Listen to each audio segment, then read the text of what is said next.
Quando a gente fala de urina, é claro que eu acho que as pessoas têm até uma ideia que a gente consegue identificar uma série de coisas. Mas com o dia tão corrido, a gente não para observar a urina. A gente sabe que a gente tem ali a nossa quantidade diária, inclusive quando a gente vai mais ao banheiro ou menos, aí sim a gente se toca que pode estar acontecendo alguma coisa, né, ligada à urina.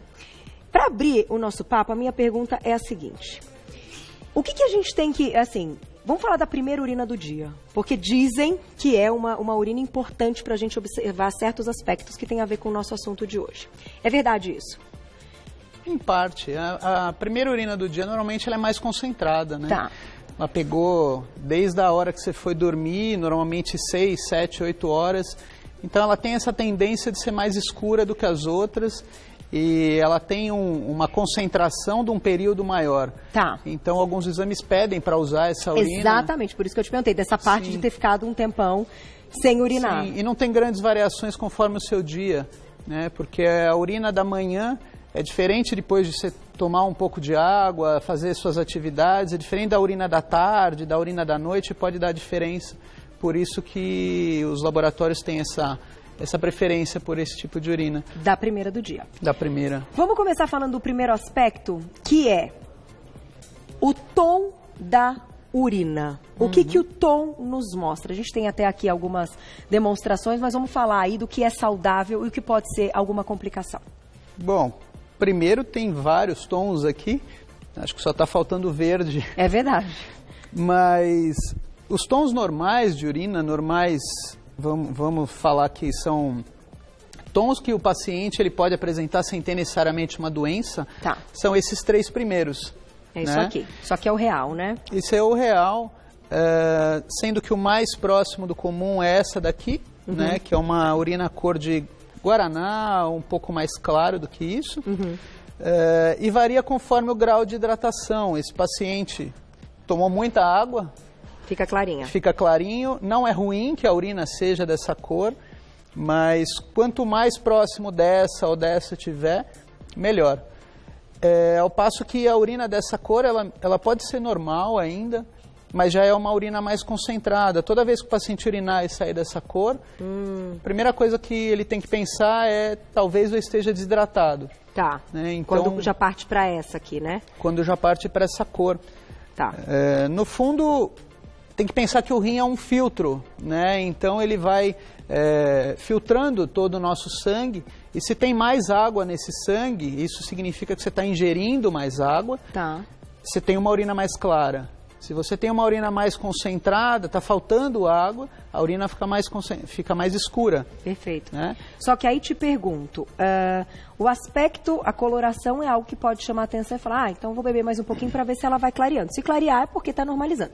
Caso não clareie, é algo que você tem que se preocupar para procurar um médico. Sim. Mas, por exemplo, quando essa urina ela dá uma espumada, é possível você notar às vezes na urina, reparem, que ela fica com uma espécie de espuminha em volta. Por que acontece isso? Demonstra alguma coisa? Você pode ter uma urina espumada em qualquer tom, na verdade.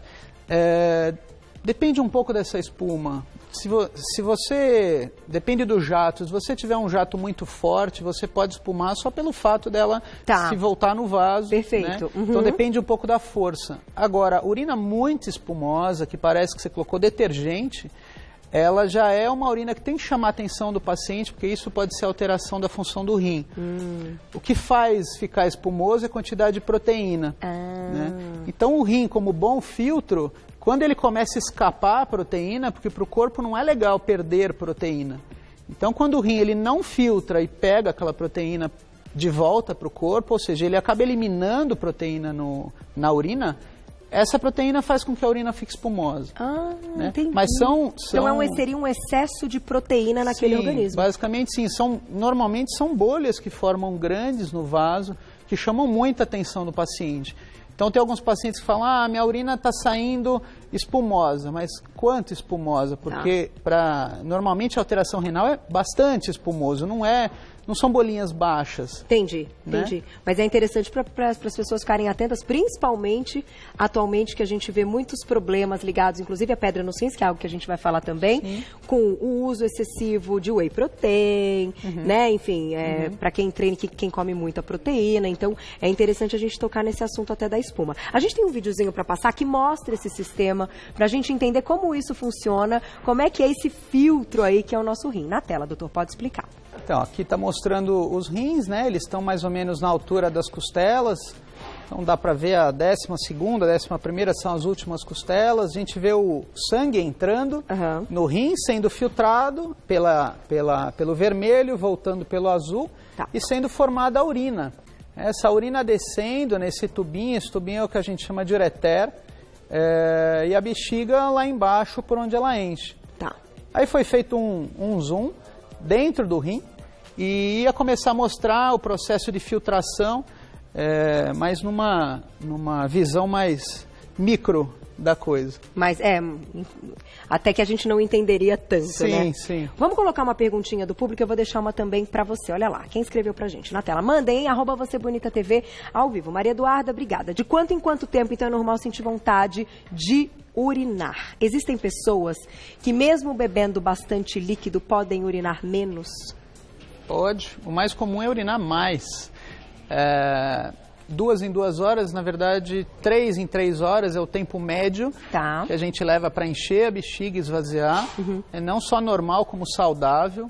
O que a gente vê são pessoas segurando a urina, principalmente mulheres, porque não gostam de urinar fora de casa. Até preguiça, que preguiça, tô vendo alguma coisa que tá chamando a atenção, e vai deixando passar. Isso realmente não faz bem para a bexiga, né? Então o ideal é a cada 2, 3 horas esvaziar a bexiga, que é o tempo que normalmente nós formamos 200, 300 ml de urina.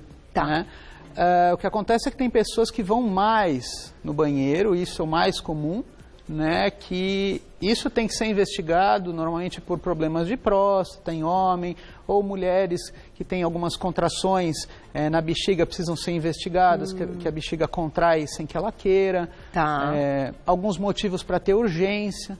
Então, levantar muitas vezes para ir ao banheiro à noite, por exemplo, que é um momento que você até não ingeriu tanto líquido, pode não ser normal. Sim, com certeza. Uma das coisas que a gente vai comentar aqui, que também leva ao aumento da frequência, é a infecção urinária. Que aquela é terrível. Tem pergunta de infecção urinária, Glaucia? Se tiver aí do público, a gente coloca daqui a pouquinho no @VocêBonitaTV. Vamos citar, então, daqui a pouquinho mais uma pergunta. Quando a gente está falando de infecção urinária, ela pode vir com sangramento na urina ou é aquela sensação que você quer fazer o xixi e ele não sai? Pode. A infecção urinária, o mais comum é uma urina dessa cor. Né? Pode ter um pouco de sangue na urina, normalmente não é um sangramento que você enxerga, é um sangramento que aparece em exames de sangue, em exames de urina. Mas o mais comum é você ter uma urina dessa cor, uma urina mal cheirosa, né? Então o cheiro da urina concentrada, ele é forte, mas ele não é fétido, ele não incomoda. Né? Já da infecção urinária, normalmente é um cheiro muito forte, e vem com outros sintomas, né? Entre eles, aumento da vontade de urinar, toda hora a pessoa está querendo ir no banheiro, esvaziar a bexiga. Sai gotinha, né? Sai gotinha, ela fica com aquela sensação que esvaziou, mas sempre sobra alguma coisa. Arde para urinar, né? E dói. É uma dor que a gente fala no pé da barriga, né? Então é uma dor baixa e os pacientes não aguentam muito tempo, né? Alguns aguentam, eles vão levando, e isso pode até piorar o quadro com febre, infecção mais generalizada, né? Mas normalmente os pacientes com 2, 3 dias de sintoma, eles já estão procurando ajuda. Não dá. É incapacitante. Sim. É incapacitante. A gente sabe, a infecção urinária. E as mulheres sofrem um pouco mais, né? Com certeza. Com a infecção urinária. A questão maior é a distância entre a bexiga e o meio externo, né, que é a uretra. É esse tubo que leva a gente esvaziar a bexiga. Então, na mulher tem 4 a 5 centímetros. Então, a chance de bactéria do meio externo entrar é muito maior do que o homem, que tem 20, 25 centímetros. Então, as bactérias se perdem no meio do caminho e vão embora na próxima urinada. Inclusive depois de relação sexual também, né? Sim, que é muito comum, né? É um dos motivos mais comuns? ou até é uma infecção aí de repetição por essa mulher, enfim, está apresentando aí um quadro de uma série de outros problemas, síndrome metabólica, né? Aquele lance até de consumo exagerado de açúcar, Sim. Tudo isso. É um conjunto. A frequência das infecções, elas podem aumentar sim com as relações sexuais. Tem uma síndrome que a gente chama até de síndrome da lua de mel. Da lua de mel, é. Né? Que antigamente as moças iam para a lua de mel e voltavam com infecção urinária. A síndrome metabólica, que basicamente é aumento de colesterol, pressão alta, diabetes, é um conjunto de fatores que leva o paciente a ficar com o sistema imune pior. Tá. Né? E a glicemia, que é o açúcar no sangue, faz com que tenha um ambiente mais propício para a bactéria. Para a bactéria, né? Então, no fundo, são várias coisas que podem aumentar a chance de infecção urinária. E a imunidade vai lá pro pé, né? Com certeza. Cai tudo. Vamos colocar a perguntinha do público, então? @VocêBonitaTV. Vamos ver quem escreveu pra gente. Olha lá. Um beijo, Felipe. Obrigada. É normal urinar mais no frio que no calor? Essa pergunta é boa. Não tem relação. Necessariamente. Frio, calor. Engraçado, porque a gente tem a sensação que no frio a gente tem mais vontade de fazer xixi. Não tem relação, então? Não, Também achei que tivesse. O que acontece é que no calor, normalmente a gente desidrata mais, né? Teoricamente a urina tende a concentrar mais e se você não tomar água de acordo, você vai acabar urinando menos por produzir menos. Tá. No frio é o contrário, você desidrata menos, né? Você não se desloca tanto, então a chance de você estar perto de um copo d'água é maior. Por isso que você toma mais água, teoricamente você faz mais a urina e urina mais. Mas não que o frio ou o calor mexa na filtragem do rim. Não existe não isso. É até um mito ou verdade essa pergunta aí que a gente recebeu. Obrigada pela pergunta. Eu também achei que no frio a gente fizesse mais xixi. Mais uma, olha lá, quem escreveu pra gente. Pessoal afiadíssimo. Tati, obrigada, beijo. Por que a cafeína e o álcool dão vontade de urinar? Então, como é que... Vamos ver essa história de desidratação, inclusive, quando a gente fala de álcool. A gente está falando aí de elementos líquidos que acabam ssendo diuréticos por serem líquidos. Sim. Mas tem alguma relação até com retenção de líquido, o excesso de cafeína e álcool? A cafeína, na verdade, os dois eles aumentam a quantidade, né, a diurese. A quantidade de água que você ingere é por um motivo óbvio que você vai produzir mais urina, porque você filtra mais, é um sangue mais diluído, você produz mais urina. A cafeína, que é um estimulante, e o álcool, que é um diurético, na verdade, eles agem direto na filtração. Tá. É como se eles abrissem uma comporta dentro do rim e fizessem o processo acelerar. Entendi. Né? Então, até a gente comenta, eu falo muito para os pacientes no consultório, que é uma das perguntas, eu tenho que beber mais água, então eu posso tomar mais cerveja. Não, porque a cerveja ela não está valendo, nesse caso, como hidratação, ela está valendo como diurético. Tá. Então, no fundo, dependendo da dose que você tomar, seja de qualquer bebida alcoólica, você está desidratando, porque você está aumentando. Está eliminando mais, mas não está conseguindo reter. Exatamente. Então, você tome sua cerveja, mas tome água também. Porque você tem um risco de, depois de tomar bastante cerveja, concentrar a sua urina e ficar dessa cor. Né? Inclusive, uma vez a gente fez uma pauta de enxaqueca, dores de cabeça, a famosa ressaca no dia seguinte é falta de hidratação. A dor que dá na cabeça é por causa disso. Sim, com certeza. Muitas vezes, quando você passa, às vezes, uma noite prolongada, você perde a hora, tem alguns pacientes que acordam com dor de cabeça e com a boca seca, né? E aí essa sensação ruim, ela passa à medida que você se hidrata, você toma um copo d'água e tudo isso melhora. Mesmo que não tenha bebido nada, né? Com certeza. A ressaca, ela só piora, porque você bebe naquele momento, você esquece e vai dormir. Só que durante esse tempo, o seu corpo continua processando a bebida alcoólica, que é o diurético, e isso vai tirando o líquido seu. Né? O seu sangue vai ficando com cada vez menos água. E você vai desidratando durante o tempo e dá essa ressaca, que é tardia. Né? Você toma agora para ter ressaca daqui algumas horas. Né? Mas então, ter o copinho ao lado ali, todo dia tá ótimo. Que nem a gente está fazendo aqui. É isso aqui, o dia todo. Fez seu trabalho, bebeu, conversou, bebeu mais um pouquinho de água, tudo assim, né? E vai se guiando. Eu acho que chegaram muitas perguntas, nosso tempo acabou, mas claro que o Dr. Danilo Galante, que é urologista, volta ao programa para a gente falar mais a respeito disso, que é um assunto importantíssimo, né? todo mundo faz xixi. Tem jeito. Então, se todo dia você estiver ligado, antenado, sentir uma diferença, quando sentir um cheiro, inclusive tem alguns suplementos, acabei de me lembrar, é importante a gente citar isso, que também podem mudar a cor, né? Esses, é que eu não posso falar os nomes, eu acho, mas, por exemplo... Tem corante?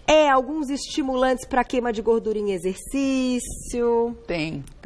Aí o xixi sai meio laranjinha. Essa urina que tá dessa cor, Ah. na verdade, a gente só trouxe porque alguns pacientes que comem beterraba acabam colorindo Jura? de roxo. Você tá falando sério? Quem come verdade. muita beterraba pode ficar... Pode ficar Como eu não como muita beterraba... no dia, né? No dia que come. dia que come. Então não é sangue, não é anormal. Essa não Pode tá ser... errada, essa não podia tá estar do errada. lado de lá. Que interessante. Tá aí, gente. Então, quem come muita beterraba... E, enfim, mas esses é interessante citar, porque como a gente está num programa que eu sei que as pessoas que assistem praticam atividade física e podem ter aí alguma manipulação de médico e tal, ligada com esses ingredientes, né? E esses, tem aminoácidos... É que eu não posso falar o nome. Quer dizer, eu acho que eu posso falar o nome, sim. Acho que sim. L-carnitina pode falar, né? É Pode. princípio, não tem problema. L-carnitina é uma delas, não é? Sim. Que deixa xixi laranjinha. Por isso que brincam que se você não faz toma e não faz atividade, você faz xixi caro, laranja. Tem medicações médico também, diz né, isso. que mudam a cor da urina. Tem algumas medicações que deixam azulada, Isso, então, alaranjada. outras medicações também, Sim, né? sim, Tem que estar atento também Com nesse momento certeza. para não levar um susto. É sempre bom perguntar, porque daí você olha e fala assim, nossa, o que isso está acontecendo? As mulheres principalmente olham e falam, não estou menstruada. E tal, viu uma mudança, né? Vamos colocar mais uma perguntinha do público. Olha, dá tempo. Estava encerrando, mas Glaucia falou que dá tempo. Aparecida, obrigada. Sucos de frutas ácidas realmente ajudam a não formar cristais na urina? Esse lance do ácido... que não é ácido, aumenta a chance de infecção urinária, como é que é isso? Isso é real. É real? As frutas ácidas, limão, laranja, acerola, elas são protetores da formação de cálculo renal. Né? Então, puxa. os pacientes com essa chance aumentada, normalmente por uma carga familiar, uma carga genética, pacientes que têm mais chance de fazer cálculo, eles acabam se protegendo, independente do tipo de cálculo, do tipo de cristal, tem uma proteção sim. Né? Essa aqui é uma urina que pode vir com essa cor unicamente pelo fato do paciente ter cálculo. Entendi. Né? Puxa, que interessante. Mas sim, é um fator protetor. Então quem tem pedra no rim, o ideal é não consumir frutas cítricas. Consumir. Não, consumir, desculpa, o inverso, consumir. Então, por isso que o suco de limão falam que quem chega, você tá com a crise, toma muito suco de limão, isso, o inverso. Com certeza, faz muito bem. Faz muito bem. Tá aí. Pois é, quem me contou isso foi o meu amigo ali, quando meu marido quase morreu de crise renal. Toma bastante suco de limão, né, Andrezinho? Que ele também já passou uns apuros. Quem já passou por isso, então sabe que a dor é um negócio insuportável, que é bem difícil. Toma bastante suco de limão. Isso pode fazer assim todo dia, né? Pode, um hábito. É um hábito. Melhora, inclusive. É um hábito, é importante. Muito bom. Doutor, você volta, porque a audiência tá bombando. Meu diretor acabou de falar que o negócio estourou tudo que podia e que não podia. Um monte de pergunta, né, Glaucia? Vai voltar, Juju, pra gente falar mais a respeito da urina. Tem muita coisa interessante, né? A medicina só evolui, a gente tem que ter informação. Vou passar o contato pra vocês. Vocês também podem mandar perguntinhas lá no Instagram da clínica, que é o @medprimus, tudo junto. @medprimus com US no final. Você já encontra todo o trabalho do Dr. Danilo Galante, urologista. Muito obrigada. Imagina. Sempre um prazer. Obrigado. Foi ótimo, viu?